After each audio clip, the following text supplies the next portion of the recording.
Voces del Periodista.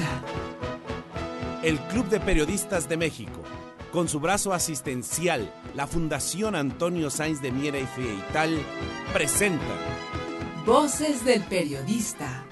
Conduce Celeste Sáenz de Miera. Comenzamos. ¿Qué tal, amigos? ¿Qué tal? Muy buenas tardes, bienvenidos a su programa Voces del Periodista, gracias a este espacio que nos brinda Anunciación, la muy queridísima Tere García Ruiz y todos quienes conforman este magnífico espacio. Agradezco a mis compañeros aquí en el estudio y sobre todo a ustedes, compañeros de vida. Gracias. Queridos amigos, el privilegio de tener académicos en este espacio es lo que y con lo que pretendemos con este material, digamos, esta fortaleza, apoyar precisamente la calidad de nuestro análisis. Hay que recordar que hay delitos de conciencia y crímenes de pensamiento. Este es un arma no convencional y procuramos vacunar desde el punto de la pluralidad la capacidad de nuestro análisis. Por ello es sustantivo y fundamental que este análisis se haga con la calidad que viene desde los datos duros, desde la academia. Por eso yo le agradezco enormemente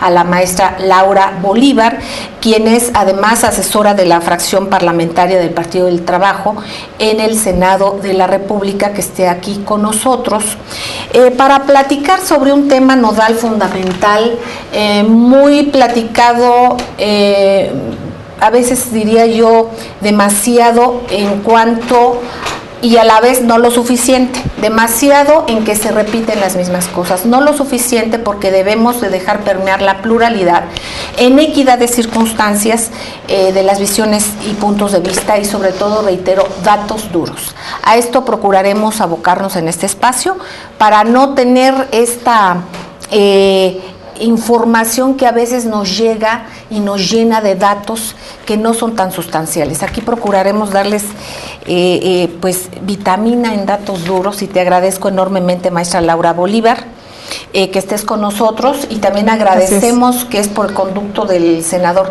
Manuel Bartlett Díaz, quien iba a estar en este espacio. Están ahorita en una reunión de la que no se pudo sustraer, pero qué mejor que estar con una maestra, una persona de la academia como tú, para poder despejar algunas dudas. Ante esta reforma energética, esto que mucho se habla, también la reforma fiscal, que yo creo que no se puede dividir de la energética, cuando del país y de las arcas del país depende y se depreda a petróleos, a Pemex, ¿no? Entonces, vamos a principiar. Te suplico me digas y nos pongamos en contexto, ¿qué es una paraestatal? Ok, bueno, de entrada muchísimas gracias, Celeste, y vuelvo a comentar que efectivamente en este espacio era de mucho interés el senador Manuel Bartlett estar, pero bueno, por cuestiones de estar en una reunión de la Junta de Coordinación Política le ha sido complicado y bueno, ahorita están definiendo sobre todo situaciones para el siguiente periodo de sesiones que efectivamente, por lo que ya comentas, Celeste, pues vienen asuntos muy nodales, entre ellos obviamente la reforma energética, que también es un punto que quisiéramos comentar, nada más es reforma Pemex, es reforma energética sí, que es algo muy interesante, y el otro punto, la reforma fiscal, que bueno, pues nos empieza a ser muy anunciada, pero pues no tenemos a veces todos los elementos. Para aterrizar esto y para que después nos profundices y hablemos de un libro denominado Estrategia Urgente en Defensa de la Nación, a la que me hicieron el favor de invitarme, les agradezco mucho. Es política energética para que México sea potencia económica en el siglo XXI. Es muy importante esto, sobre todo también por esta coordinación del licenciado Manuel Bartlett Díaz, pero quienes están y quienes dieron su punto de vista. Mi reconocimiento siempre al doctor Alberto Montoya Martín del Campo, que próximamente lo tendremos aquí, y como decimos desde la academia, es fundamental tener el conocimiento, así como de Rocío Vargas Suárez, Eberto Barrios Castillo, Francisco Garaycoechea Patrierna. Un abrazo al queridísimo ingeniero Francisco Garaycoechea y también a don Gonzalo Núñez González. Es este libro que se presentó recientemente y por ahí del día 4, el día 3, Así el día es. 4 se presentó, estuvimos ahí en instalaciones del Senado, en el auditorio Octavio Paz. Entonces, de esto vamos a hablar, de puntos sustantivos, queridos amigos, y pues para poder entender y estar en contexto, ¿qué es una paraestatal? Así es. Bien, el concepto de paraestatal, digamos, el concepto es el sector paraestatal. Lo que es el Poder Ejecutivo, que recae en el Presidente de la República, se divide en dos sectores, viene incluso en la Constitución. Es el sector central, ¿sí?, donde vienen todas las secretarías, y su papel es fundamentalmente de índole normativo, ¿sí?, el que dicta las políticas, las normas, etcétera. Y existe lo que es el sector paraestatal, y efectivamente, Celeste, das el punto, porque aquí hay un juego de palabras, de hecho, en el discurso oficial, que obviamente los que no son especialistas en materia de administración pública, pues tal vez les resultaría confuso. El sector paraestatal es un sector del cual se auxilia el Presidente de la República para entrar en áreas de producción de bienes y servicios. Ahora bien, dentro del sector paraestatal hay tres figuras, básicamente. Una son los organismos descentralizados, y ahorita voy a comentar qué es las características de los organismos descentralizados. Los otros son las empresas de participación estatal, y los otros son los fideicomisos públicos. Yo quisiera hacer mucho el énfasis en los organismos descentralizados y empresas de participación estatal. Ambas son paraestatales, pero no es lo mismo, es como la misma familia, pero son individuos distintos con características distintas. Una característica fundamental de los organismos descentralizados con respecto a las empresas es que los organismos centralizados deben de participar en las áreas estratégicas y probablemente en y también en las prioritarias. ¿Qué es esto de las áreas estratégicas? Y por eso es que ustedes van a estar escuchando en los medios de comunicación, y que se habla del artículo 27, reformas al 27, reformas al 25 constitucional. ¿Qué es esto de las áreas estratégicas y de las áreas prioritarias? Bien claro lo dice la Constitución, tanto en el artículo 25, y vuelve a retomarlo en el artículo 28, que las áreas estratégicas son áreas en las que va a participar el sector público de manera exclusiva. ¿Qué quiere decir? Son 100% estatal. No nada más en cuestión de recursos, sino también en cuestión de la operación, ¿sí? Y entonces, y estas áreas estratégicas son las que se denominan en el artículo 27 de la Constitución, que es la que habla de los recursos, propiedad de la nación. Este es otro tema también muy importante, porque no es lo mismo la nación que el Estado. Porque muchos dicen, Pemex es del Estado. No, Pemex es una empresa del Estado que administra recursos de la nación. ¿Qué son los recursos de la nación? Recursos de todos los mexicanos. ¿Cuáles son? El suelo, el subsuelo, el mar territorial, el espacio aéreo, todo este espacio en el que nos desenvolvemos, que es la soberanía. Por eso ese concepto de la soberanía, que a veces quienes quieren criticar estas posturas nacionalistas de nación, ¿sí?, dicen, bueno, ¿qué tiene que ver la nación con la soberanía? Pues todo, porque es este espacio común para todos los mexicanos y que es nuestro. Que haya un organismo operador de esta riqueza, ese es un punto. O sea, Pemex no es dueño del petróleo, la nación, es decir, el conjunto de todos los mexicanos somos dueños de esos recursos. Ese por el lado, digamos, de lo estratégico.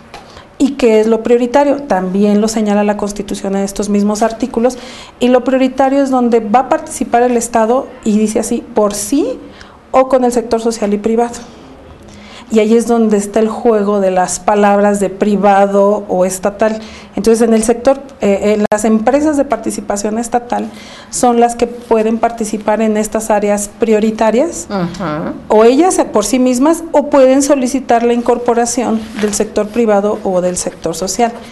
Pero el caso es que Pemex y CFE, o incluso el Instituto Nacional de Investigaciones Nucleares, son expresamente de las áreas estratégicas, y por lo tanto, por definición constitucional, son de operación exclusiva del Estado. ¿Qué tanto, maestra Laura Bolívar, y gracias, estupenda explicación, qué tanto vendría entonces a significar la utilización en el Pacto por México de rectoría económica? Así es. Porque aquí, como bien nos lo dices, es diferente áreas prioritarias a áreas estratégicas. Así es. estas áreas estratégicas de todos los mexicanos, exclusiva para el Estado. Así es. Pero en esta otra parte y con estos puntos fundamentales que te agradecemos que a quienes no somos especialistas nos acerques al conocimiento, escuchamos, por lo que ahorita tú me estás diciendo, trato de entender entonces por qué se utiliza rectoría económica. Es otra cosa diferente a lo que son áreas estratégicas. Sí, la palabra rectoría económica, es decir, esta manera en que el Estado se mete en lo que antiguamente se consideraba áreas privadas de la producción.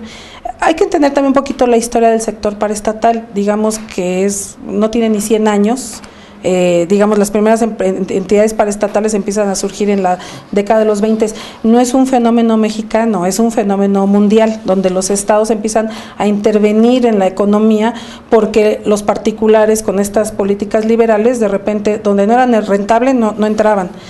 Pero había cuestiones de rentabilidad social, las comunicaciones, caminos, infraestructura y obviamente infraestructura social. Entonces aquí nosotros tuvimos toda esta época del siglo XX, desde la década de los 20 hasta los 70, los 80, que realmente el que generaba la infraestructura social pues era el Estado, con este ánimo de intervencionismo, y mucho de ello era a través del sector paraestatal. ¿Qué sucede? Pues ya que les arreglamos la casa, o sea, el Estado le arregla, les genera la infraestructura, entonces ahora sí el sector privado dice, quiero, y empieza a meterse en muchas áreas que sobre todo en los 80s y la primera parte de la década de los 90s, pues obviamente se volvió a privatizar, incluso algunas medios de comunicación, la telefonía, los bancos, por ejemplo, fue un caso muy interesante, y pero donde, digamos, nos hemos ido resistiendo es en dos áreas fundamentales que tienen que ver energéticos y comunicaciones. Y no es un fenómeno mexicano, es un fenómeno mundial en donde los energéticos hablan de soberanía, fundamentalmente. Lo estamos viviendo, queridos amigos, vamos a ir a un corte. Y bien es cierto, y comentamos cómo el doctor Alfredo Jalife Rajme comenta y nos trae a la mesa, precisamente en su estupenda columna de Bajo la Lupa del día de hoy en el periódico La Jornada, sobre la reestatización. Esto es lo moderno. Cuando nos hablan de modernidad deberíamos irnos de veras a lo puntero, que es cuando ya se dio la vuelta a todo este sistema en el cual lo privado es bien en un área, la otra parte, el bien común, debe de ser de la rectoría precisamente, que permee a todos los mexicanos. Vamos a un corte, no tardamos, gracias.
Gracias amigos, gracias por seguir con nosotros, Voces del Periodista, aquí en este maravilloso portal de anunciación que permite precisamente estar informado, intercambiar puntos de vista de manera plural.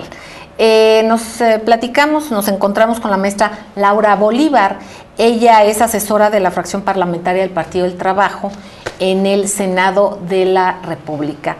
Estamos hablando en este contexto fundamental que es la sangre, es lo que circula por el territorio nacional, los recursos naturales y en este caso energéticos en general, pero estamos hablando de Pemex y de esta reforma energética de la que tanto escuchamos en los medios. A lo sustantivo, mucho se comenta también, y agradeciéndote, maestra Laura Bolívar, y que nos pone los puntos sobre las IES, de tecnicismos que luego pensamos que solo son eso, o que solo es cuestión de semántica, como tú lo has mencionado, y pues tiene mucho más que ver. Se menciona que Pemex es una empresa pública. ¿Pemex es una empresa pública? Bueno, la denominación de empresa pública como tal, yo no la he visto en ninguna ley, digamos. Se le dice genéricamente empresa pública, pero si nos vamos al fondo del asunto, Pemex es un organismo descentralizado.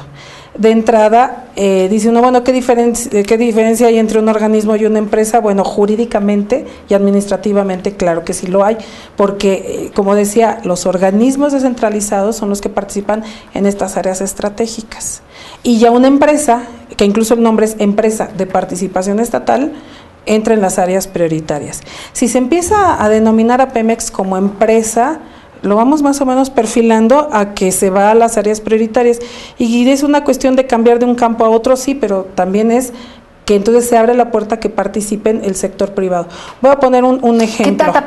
¿Qué tanta responsabilidad se incurre cuando desde las propias autoridades no se hace esta precisión? Pues sí, obviamente. ¿Habría alguna responsabilidad? En el momento es de conocimiento y moral, ¿no? Pero si eso ya se asienta en documentos jurídicos, claro que sí. O sea, ya empieza a haber una connotación de darle una personalidad distinta, jurídica distinta a Pemex que la que realmente tiene. No, y además yo hablo en cuanto al juramento a la nación. Sí, claro. En esta situación de que son recursos, como tú dices, de la nación, así es. De hecho, hay otras figuras y de hecho hay que comentar, por eso hablaba, me metí un poquito al tema histórico, porque este proceso de privatizaciones, desincorporaciones, también tiene una arista.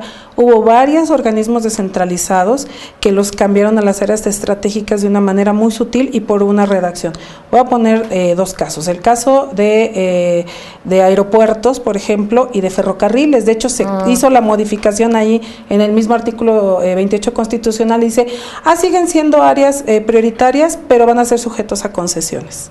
Entonces, uno dice, bueno, siguen en el mismo artículo constitucional, pero están abiertos a concesiones. ¿Y quiénes son los concesionarios? Pues iniciativa privada.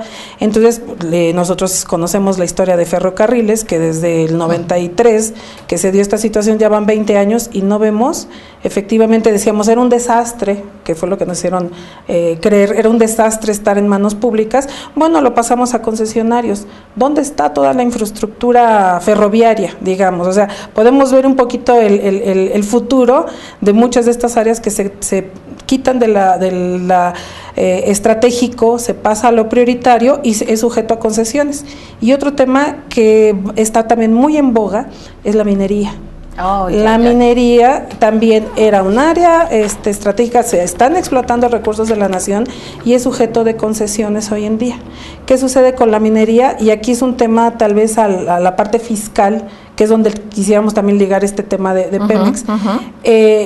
Las personas que actualmente explotan minería pagan una cantidad ridícula por explotación por hectárea. Pueden pagar 100 pesos por hectárea, ¿no? O 5 pesos. Y ya si es la segunda vuelta, 107 me parece, algo así, ¿no? Independientemente si explotaron oro, zinc, varita, ellos pagan por terreno, no por la productividad. Y peor aún, no se están haciendo responsables de los daños a la ecología, que digamos, ¿por qué pongo el paralelo de minería con petróleo? Porque ahorita le están, digamos, apostando mucho en esta famosa reforma energética a un nuevo recurso que es el shale gas o el gas de lutitas, que es se ha demostrado en otros países que es altamente pernicioso para la ecología. ¿Y quién va a pagar los daños ecológicos? O sea, no nada más es, pues pago por la concesión que me diste. Uh-huh. Ya hay digamos, daños que no pueden ser soportados nada más por un pago económico o fiscal. Aquí lo importante, queridos amigos, es que la empresa es importantísima, no estamos contra las empresas, estamos contra quien no sopesa la importancia de lo que tiene en las manos y permite que áreas estratégicas estén en otro rubro. ¿Por qué? Porque lo privado obviamente va por lo suyo, es una empresa, es generar riqueza, pero esa riqueza es para un sector privado. Aquí lo importante es que lo fundamental que debe de ser precisamente para el Estado es que haya una equidad, que haya gobernabilidad, que haya un equilibrio en las cosas y la responsabilidad básica de las cosas no puede ser negocio, porque si no está sujeto solamente a cuestiones de mercado y no al sector social o a que incida de manera que socialmente nos haga ser un país en mejor estado, ¿no? O un mejor país. En este caso nos hablas de el impacto financiero que también tiene en la reforma energética a nivel tanto federal como estatal, y hablabas de minería, cuando hemos leído la columna del maestro Carlos Fernández Vega, donde, por ejemplo, ha dado un desglose muy puntual y ya es, creo que un 25-26% del territorio nacional está en concesiones extranjeras, y aquí dicen que generan empleo, sí, pero ¿qué no lo puede generar el Estado? ¿Que no puede generar esos recursos, no puede sacar esa riqueza minera que en unos cuantos años, en menos de 2 decenas de años, ha sacado más oro, más plata que en la colonia? Esto es un ejemplo nada más. Entonces ahora, con lo que significa Pemex, y que lo sabemos, que es un colchonzote para Hacienda, que se le sobreexplota de muchas maneras, en este caso más del 70% tengo entendido, ¿no? Sí, ha llegado en rangos del 62 al 68% de sus ingresos. Entonces, ¿cuál es el impacto financiero de esta reforma que se pretende a nivel federal y estatal? Puede haber muchos escenarios, obviamente, como todavía no conocemos bien a bien cuál es la propuesta oficial. Aquí lo que sí se podría entender es que si la explotación lo van a hacer ya particulares, y a lo mejor eso es, bueno, no es lo de menos, pero sí también, pero lo más sería también no nada más particulares nacionales, sino extranjeros. La cuestión es que podría haber un escenario muy parecido a lo que ahorita platicábamos de la minería, en el sentido de que el monto que ellos tengan que pagar en este caso a la Secretaría de Hacienda, bueno, a la Tesorería de la Federación, por explotar esos recursos naturales, sea una cantidad mínima. Yo quería hacer aquí mucho el comentario, es de dónde se señala que las finanzas públicas están petrolizadas. Voy a poner un solo dato, y con los datos de Ley de Ingresos de 2013. Pemex paga impuestos, o sea, IVA, IEPS, etcétera, pero el concepto que más está sangrando a Pemex es un concepto que se denomina derechos de extracción de hidrocarburos. Son 9 distintos derechos los que tiene que estar pagando Pemex. El monto que solito Pemex paga de derechos de extracción de hidrocarburos actualmente es alrededor de 680,000 millones de pesos.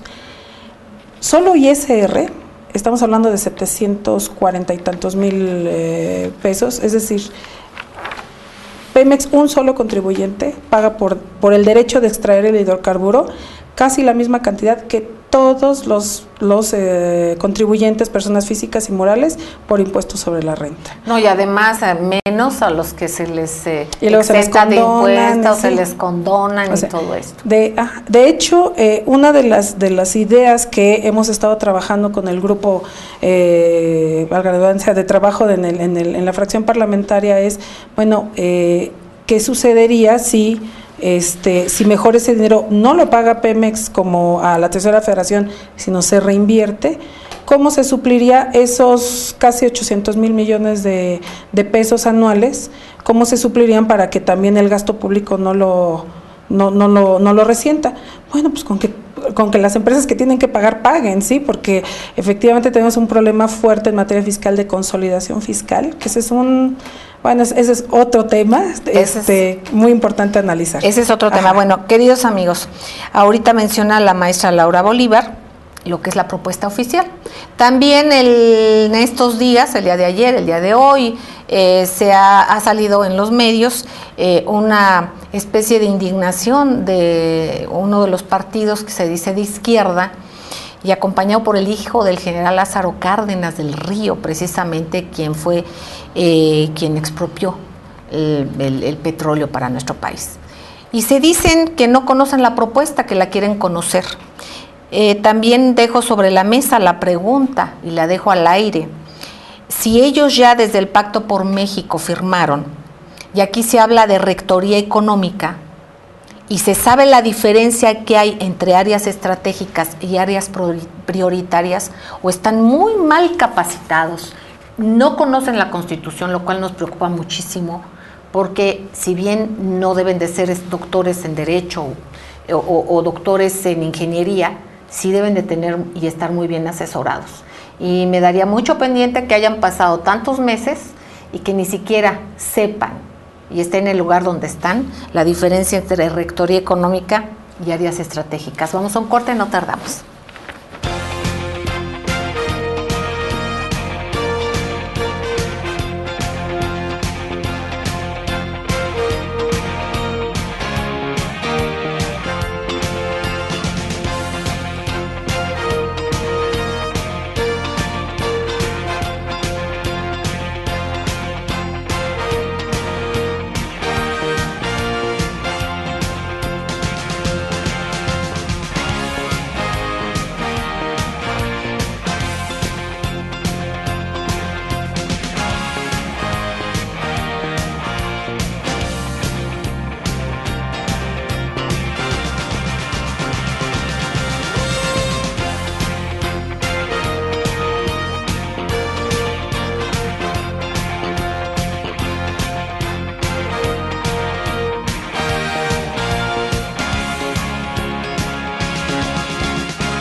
Gracias amigos, gracias por seguir con nosotros aquí en este maravilloso portal que nos acoge, anunciación.com, y bueno, en su espacio de Voces del Periodista, que agradecemos tanto a nuestra querida Tere García Ruiz, promotora del periodismo altruista. Y precisamente altruismo es estar informado de manera plural, es preocuparnos y ocuparnos de que así suceda, para que se tengan los elementos, para que normemos nuestro criterio, pero con fundamentos sólidos. Gracias a la maestra Laura Bolívar, ella es asesora de la fracción parlamentaria del Partido del Trabajo en el Senado de la República. Estamos hablando, para quienes nos acaba de sintonizar, sobre lo que es la reforma energética. Hablábamos, y mucho se dice y se nos repite la palabra modernización. Modernización, si entendemos la palabra literalmente y no con TH, que es que nos den en la modernización, bueno, pues si realmente queremos dirigirnos a una situación de lo último que sucede, lo más novedoso y lo que se ha visto como un mejor resultado, a nivel internacional, pues está el que se reestaticen áreas estratégicas. Esto está pasando en el mundo, está viéndose la necesidad, ellos ya dieron la vuelta, de que no les ha sido funcional para los países el que algunos sectores estén en manos privadas, simplemente porque ahí y aquí lo que se necesita es que se aterrice en un interés social, en un interés general, y esa es la función del Estado. Pues yo te pediría, por favor, maestra Laura Bolívar, si nos platicas sobre esta real modernización. ¿Qué está pasando en el mundo? Sí. De hecho, cuando nosotros nos dicen que tendríamos que dejar entrar a las grandes petroleras, bueno, grandes en cuanto a capital o grandes en cuanto a la cantidad de recursos que están explotando alrededor del mundo. Por ahí se habla de las grandes empresas de estilo Exxon, Shell, etcétera, y estas son las que tienen los capitales. Pero quien tiene las reservas, curiosamente, son entidades estatales. Por ejemplo, en Arabia Saudita, la empresa estatal es Saudi Aramco, o pues conocemos el caso venezolano, incluso el mismo Petrobras, que nos han puesto a Petrobras como el paradigma, pero bueno, uno es el Petrobras antes de Lula, y después de Lula están haciendo una recomposición y un replanteamiento, precisamente porque los contratos con los que se empezó a celebrar con el capital privado, pues como son de estos de riesgo compartido, de repente dicen, bueno, ¿cuántos fueron los costos? No, pues los costos fueron tantos, entonces pues nada más te reparto pues mínimas ganancias, ¿no? Entonces, todos estos países que tienen las grandes reservas, las empresas son estatales con sus modalidades, con ciertos, digamos, características específicas, pero sigue siendo estatal. De hecho, incluso hay algunas que ni siquiera tienen petróleo, como Repsol. Así es, no, tienen capital, pero no tienen el petróleo como tal. De hecho, hoy en día hay la última estadística que realizamos, el 90% del petróleo del mundo está al cuidado y la explotación de empresas estatales, obviamente de los países que son pues nacionalistas. O sea, de hecho, ahorita ya está como que pena decir la palabra nacionalistas, o pena de ser tachado de obsoleto, ¿no? Exactamente, sí. Y aquí hay que liberalizar, cuando estamos viendo que la tendencia ha sido volver a recuperar, digamos, estas reservas y este petróleo, digamos, porque finalmente se está asegurando el futuro energético también de esos países, ¿no? Entonces, aquí hay que quitar un poquito la idea de que vienen los grandes a rescatarnos, cuando realmente las empresas son estatales las que están explotando y administrando sus recursos. ¿Por qué Pemex, a pesar de todos los pesares y de lo que se ha hecho con ella en los últimos casi 40 años, sigue considerándose como una empresa importante a nivel mundial? Pero además de esto, con anterioridad, bueno, de las principales del mundo, en los primeros lugares, en los primeros 10 lugares, y ahí está. ¿Por qué? Por ingenieros maravillosos, la infraestructura humana. Pemex no son los ladrillos y no son los fierros de los pozos nada más. Ahí es una forma de administrar, una forma de aplicar conocimientos, y vaya aquí, lo dije la otra semana, un reconocimiento. Recordamos al ingeniero Rafael de Celis, un gran mexicano, así como también, por ejemplo, el ingeniero Garaikoechea y tantos ingenieros mexicanos que pues han sido y son consultados y eran consultados desde fuera, y reconocido Pemex por su capital humano. Porque ese capital humano se ha ninguneado, se ha sacado precisamente de la discusión. Eso es lo que yo encuentro muy importante en este libro, porque aquí están personajes que han vivido y han participado en esto que es Pemex, y en esta estrategia que están ellos planteando a partir del conocimiento. Entonces te seguimos escuchando. Sí. De hecho, uno de los planteamientos, y bueno, en este libro fundamentalmente los autores hacen el hincapié de una serie pues de falacias. ¿Qué son las falacias? Pues aquellas pues mentiras, tenemos que decirlo con todas sus palabras, mentiras que a fuerza de repetirse la gente la está creyendo, ¿sí? Y una de estas falacias es que pues no hay dinero. Pemex es ineficiente. Pemex no es ineficiente. Pemex, de hecho, haciendo todo un análisis financiero, de hecho, he consultado los últimos 20 años de los balances primarios y financieros de Pemex, y si nosotros llegamos hasta antes del momento de los impuestos, Pemex es, digamos, una de las empresas que muchas mayor ganancias tiene. De hecho, en el libro se plantea un aproximado, porque obviamente el precio del petróleo cambia, pero de los $100 promedio que estuviéramos hoy en día vendiendo el barril de petróleo, 10 son los costos, aún con todos los vicios administrativos, de corruptelas, etcétera. $10 es el costo de producción y tenemos una ganancia de 90. ¿Qué sucede? ¿A dónde se están yendo esos 90? No, y si le sumamos, amigos, los excedentes petroleros, así es, y todo lo que no nos dicen ni que se ha perdido, o que nos imaginamos, o hay quien se imagine por dónde están, y además no solamente es que se imaginen, y no es que metan a los personajes a la cárcel, es que se recupere el recurso que es de todos. En este caso, por ejemplo, además no es que Pemex sea ineficiente. ¿Quién? ¿A poco Pemex es una máquina que se maneja solita, no? Exacto.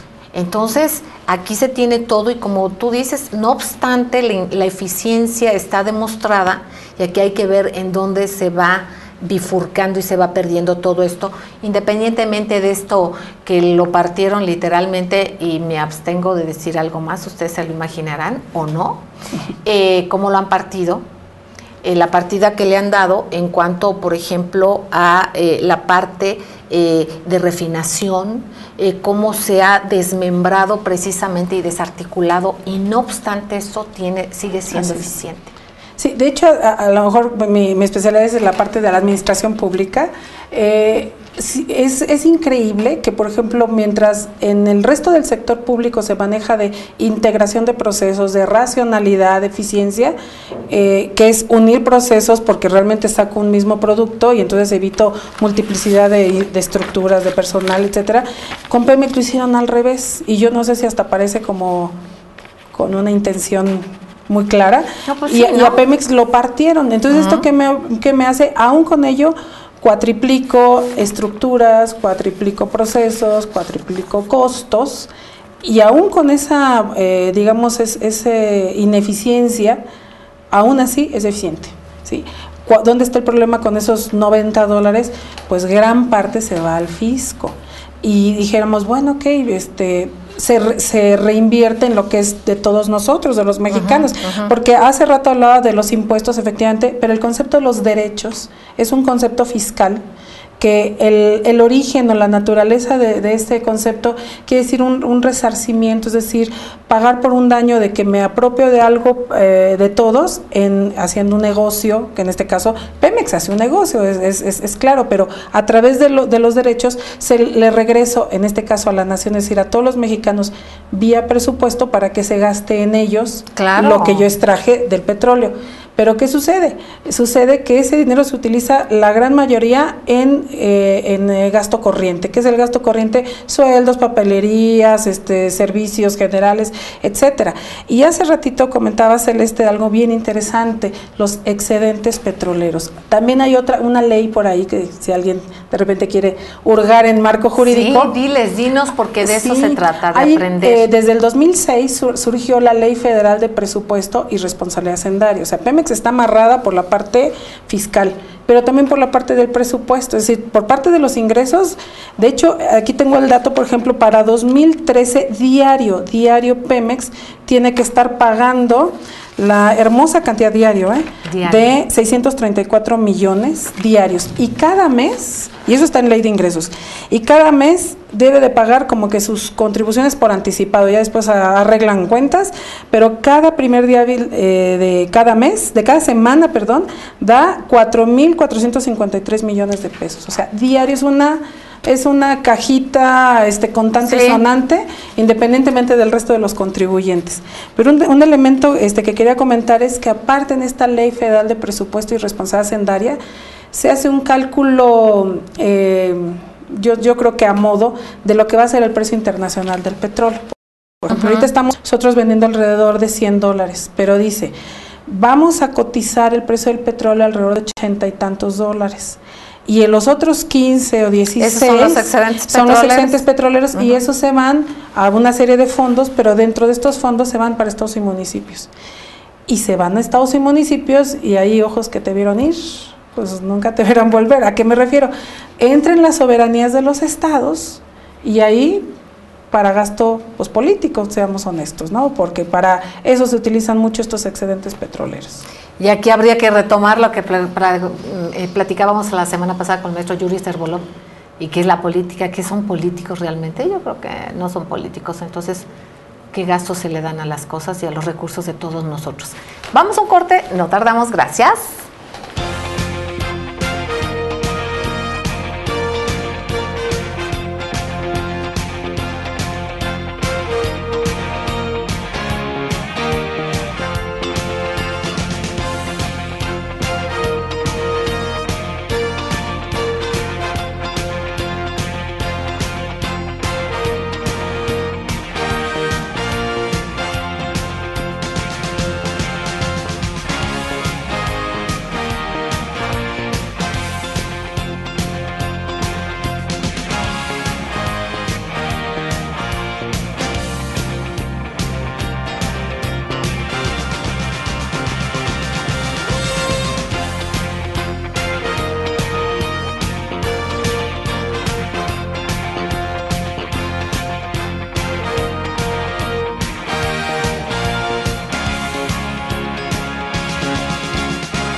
Gracias amigos, gracias por seguir con nosotros, Voces del Periodista, aquí en el portal de Anunciación.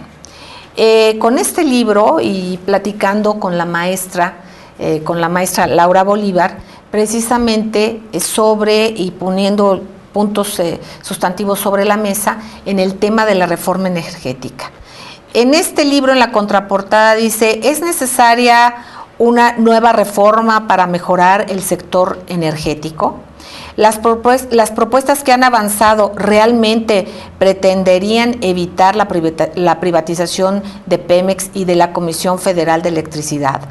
Los cambios constitucionales y las llamadas reformas estructurales serán lo que realmente requiere el pueblo de México para mejorar su nivel de vida, ¿Cuáles son los intereses detrás de estas reformas? ¿Cuál es el verdadero objetivo del llamado Pacto por México? Aquí hay elementos que nos podrán ayudar a normar nuestro criterio. Les recuerdo que siempre es recomendable leer plural, leer diverso, pero en este documento, es un documento que a quienes no somos doctos nos acerca, nos da datos duros, mismos que reiteramos y subrayamos, siempre debemos de tratar de profundizar y nunca también tener una lectura unilateral de lo que estemos viviendo. Maestra Laura Bolívar, ¿por qué consultar este libro? ¿Dónde se puede consultar? Si eres tan amable. Sí, gracias, Celeste. Bueno, la idea del libro pues surgió más que como un documento académico, porque efectivamente tiene datos duros, tiene muchos documentos de referencia, incluso por ahí hasta del Senado de los Estados Unidos, ciertas intenciones también geopolíticas. La intención del libro es finalmente pues contrarrestar pues todo lo que nos está haciendo bombardeado en los medios de comunicación.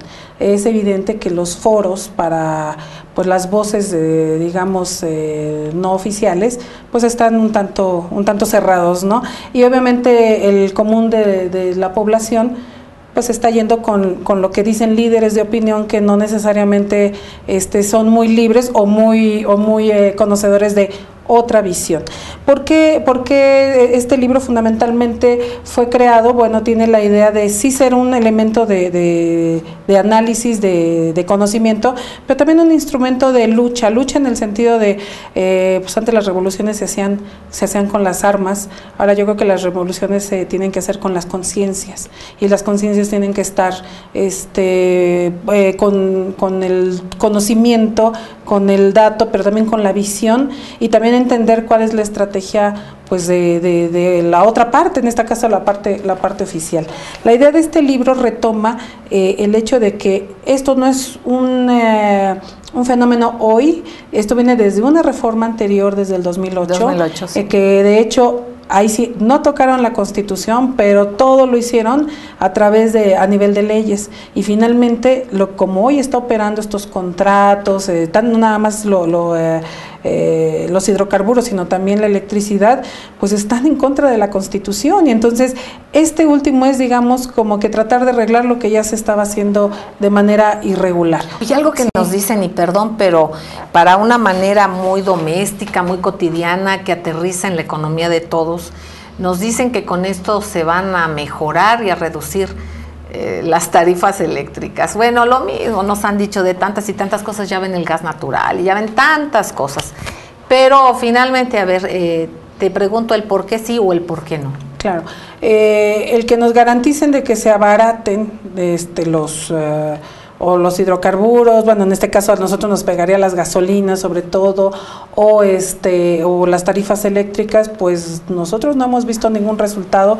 Lo comentábamos también con otras experiencias anteriores, así como los ferrocarriles, la minería, es decir, parece que es como varita mágica, lo pasamos a los particulares por arte de magia. Súper, ajá. ¿Sí?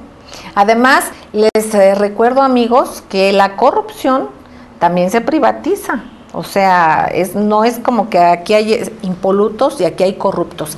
Aquí el beneficio primero, que es por rectoría de la Constitución y porque son y deben de estar y son de la nación. Independientemente de esto, bueno, aquí tendríamos que soñar, que luchar y que trabajar, porque si hay corrupción desde un gobierno, realmente se castigue. No es doblar las manos y decir, como son corruptos, pues ya no hay nada que hacer. En cambio, en el sector privado realmente si las cosas están vulnerando una realidad social, no podemos hacer nada porque es un sector que es privado, ahí no podemos incidir. Entonces todo es perfectible y hay empresas maravillosas que impactan maravillosa y estupendamente bien en el país, pero hay otras que además la mayoría no son ni siquiera nacionales y que son visiones ya de consorcios internacionales y de un avasallamiento que vemos sobre los recursos de diferentes lugares de nuestro globo terráqueo. Lo estamos viendo, pero vamos viendo cómo se va reaccionando, van siendo geoestrategias, y aquí es muy importante simplemente el tener el conocimiento básico y nosotros normar nuestro criterio. Y reitero, cómo los medios son armas no convencionales. ¿Y qué es lo que estoy diciendo? Esto es lo que es la información, es la domesticación. Antes se vendían, hablaba yo con el maestro Alberto Montoya Martín del Campo y me decía, bueno, sí es cierto, antes se vendían esclavos. Ahora nos ofertan algunos medios de comunicación, como aquí está el ganado, a ver, mira, esto es para ti, si me conviene y negociamos aquí, aquí está todo esto.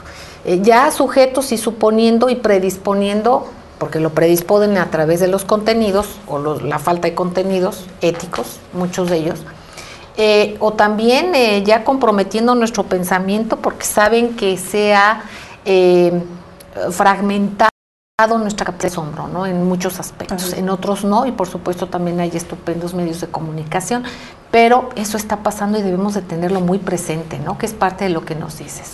Y finalmente yo quisiera hacer mucho énfasis en que, bueno, han habido leyes, han habido decisiones de política pública en donde uno dice, bueno, si hay una participación activa y crítica de la sociedad, bueno, pues se puede echar para atrás como la reforma laboral o a lo mejor algunas cuestiones educativas, pero sí les puedo decir algo, el petróleo, hoy lo soltamos y no hay vuelta para atrás. Recordar que es un recurso natural no renovable y sale el petróleo sin tener una reinversión productiva, sin un valor agregado y sin una rentabilidad social, esta oportunidad histórica se nos fue. Esto es sobre todo algo que quiere dejar muy en claro este libro, que la reforma energética no hay manera de decir, bueno, en 5 o 10 años corregimos, fíjense que no resultó como pensamos. Es una oportunidad y es un momento histórico en el que la decisión que se tome hoy hipotecará el futuro de nuestras generaciones. Queridos amigos, si el petróleo y Pemex y los recursos naturales no fueran importantes, nadie los querría. Entonces, ¿por qué hay pretensiones para tener participación en ello? Bueno, porque por supuesto puede ser rentable, es una empresa de la que depende mucho del país, incluso hay que apuntalarla, hay que mejorarla. Así es que los invitamos a que lean este documento, a que nos opinen sobre este documento. Nos vemos la próxima semana. Por favor, escríbanos a radiocelesteabc@yahoo.com, aquí mismo en anunciación en el portal. Díganos qué temas son de su interés, y en este caso yo creo que es fundamental este es uno de ellos. Me faltó comentar dónde podrían, si no lo pueden encontrar físicamente el documento, el libro, lo pueden bajar de manera libre, de manera gratuita, en el portal dominiociudadano.org, y ahí ustedes podrán encontrar el